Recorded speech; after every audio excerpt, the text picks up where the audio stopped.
Hello, and welcome to this Global Encryption Day conversation with United States Senator Ron Wyden. I'm Sally Wentworth, President and CEO of the Internet Society, and I thank you all for joining us today. For those of you who don't know him, Senator Ron Wyden is an Internet policy champion who represents the state of Oregon in the United States Senate. He was one of the first members of Congress to see the opportunity of the Internet, and in his many years of public service, he has been a relentless advocate for an open internet that supports free expression and innovation. He has a vision for the internet that protects ordinary users, small platforms, and new entrepreneurs from across the globe. 30 years ago, he famously co-authored what is now known as Section 230 to enable open participation online. And he's also a leading voice in Congress on the importance of strong encryption for everyone, which is why we're speaking with him today. So, Senator Wyden, thank you for being with me today. This is an important program and a key time. As I mentioned, Senator, you have been at the forefront of Internet policy since its earliest days. Talk to us about what motivates you to dedicate your time and energy to this topic. This is what you all are about.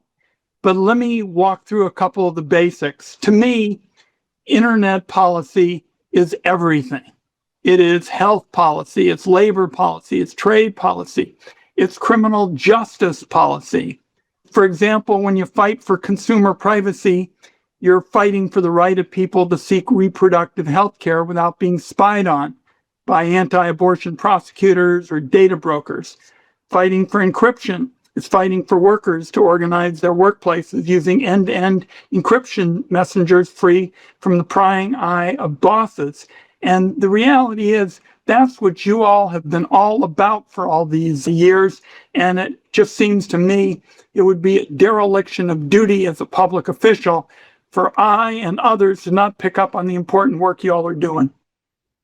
So you mentioned Section 230, and we are coming up on the 30th anniversary of Section 230.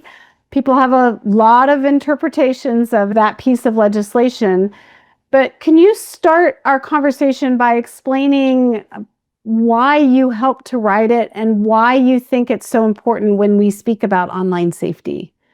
Well, a lot of people thought that Section 230 would have vanished by now.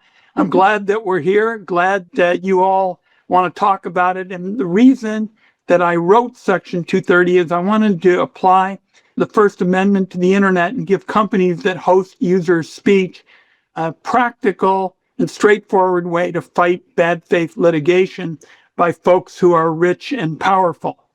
Section 230 makes the case that we're going to get important information online and accessible for those who need it most. If Section 230 were repealed tomorrow, and I think this is the other side of the coin that we're discussing, there would be even greater pressure on websites to take down content that offends people with power. Anything that the powerful are interested in would have the opportunity to get fast-tracked while everybody else suffers. Small sites in particular would have virtually no power to resist government demands or bad faith lawsuits without drowning in legal fees. And we've just got to get Section 230 to make sure that companies protect speech online. You said when you and I met in your office a couple of weeks ago that one of the things that drives you about the internet is giving power to the powerless. And I think that's a bit of what you're saying here, is that these kinds of protections ensure that everyone has the ability to speak truth to power. What I've always said is that the internet is about the little guy, the person who's powerless, who doesn't have clout. I think some messages like Black Lives Matter or the Me Too movement would have a lot of trouble getting out if there wasn't an open internet. And thank goodness for what you all have been doing. And especially, I want to say to you, Sally, thanks for your decades of good work. Thank you, Senator. So a lot of legislation, and we see this happening all over the globe. Breaching encryption. So it's ironic that bills intended to make children safer would only threaten the privacy and security of kids. For starters, I think there ought to be more help on giving law enforcement officials the tools that they need That's why I've introduced legislation that is a special priority of mine, the Invest in Child Safety Act, which would direct $5 billion to fund the tools and personnel needed to catch the predators, as well as fund community-based programs to prevent at-risk kids from becoming victims. So the bottom line is you have to have strong privacy legislation. In addition, this would mean less hyper-targeted content and less screen time, and stronger incentives for platforms to obey the controls, for example, that parents set for kids.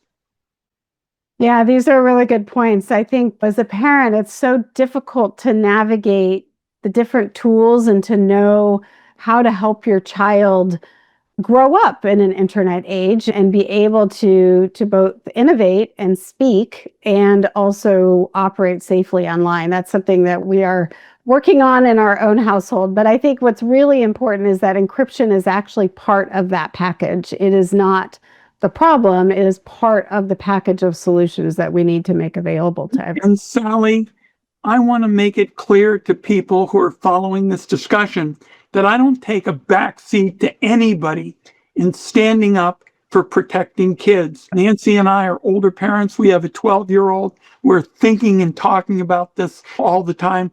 That's why we're suggesting a very concrete alternative, the Invest in Child Safety Act, because to me, if we unleash these prosecutors and experts to send a deterrent kind of message, we can have our freedom and protect our community, and particularly our kids. Ben Franklin said anybody who gives up their liberty to have security really doesn't deserve either.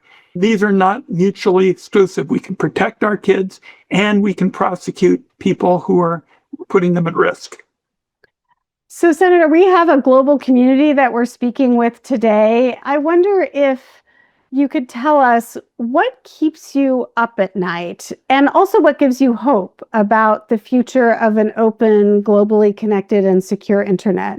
What's at stake if we don't get this right? I am concerned about where the internet is headed. Excessive corporate concentration has left users with too few choices among these giant companies. These companies often are willing to, for example, trade away the privacy rights of users and access to controversial speech at the behest of powerful politicians. So the reality is we've got to find a way to constantly be talking, Sally. And if people take away from my remarks 2 words, it's innovation and users.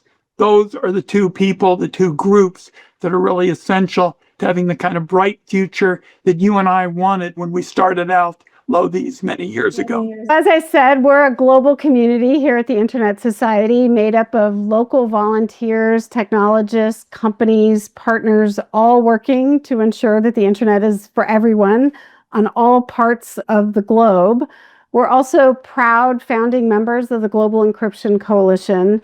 What role do you think the Internet Society community and our Global Encryption Coalition partners can play in this debate? If you could give us a rallying cry, what would it be?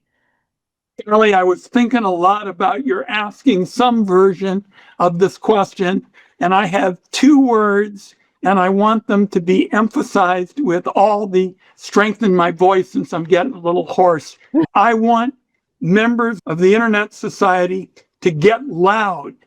Get loud because you all are the glue that holds the internet together. But so often people outside the industry don't always realize how important you all are. And in my view, you all are the best messengers, for example, when it comes to encryption. As we go forward and have further discussions, I think that encryption is absolutely key because lawmakers don't just want to hear from big companies. They want to hear from innovators and nonprofits, people who want to keep the open internet, as it is appropriately named, open. One of the keys to do that is to protect encryption in the whole digital kind of landscape. And I appreciate especially how loud you and your members have been about the UK's recent demands for backdoors into encrypted products. Let's make sure that as you go forward with this special recognition of the importance of the open internet and the global internet, that encryption is front and center every step of the way. And to me, the words that are important here is protect encryption, protect yourself. That's what it's all about. Amazing. Thank you so much, Senator. We really appreciate your time here today, the messages to our community, and again, your long-standing commitment to these principles and your willingness to take a hard stand when it matters. So thank you very much. Every single day for decades now, you have been standing up for internet freedom and making sure, for example, that we always have strong encryption because we want a safe internet. We don't want one that's fundamentally unsafe. So to all of the good people that are following this program and having the debate go forward about internet policy, we've done a lot of good work over the years. We've got a lot more to do. Thanks for being part of it. Thank you, Senator.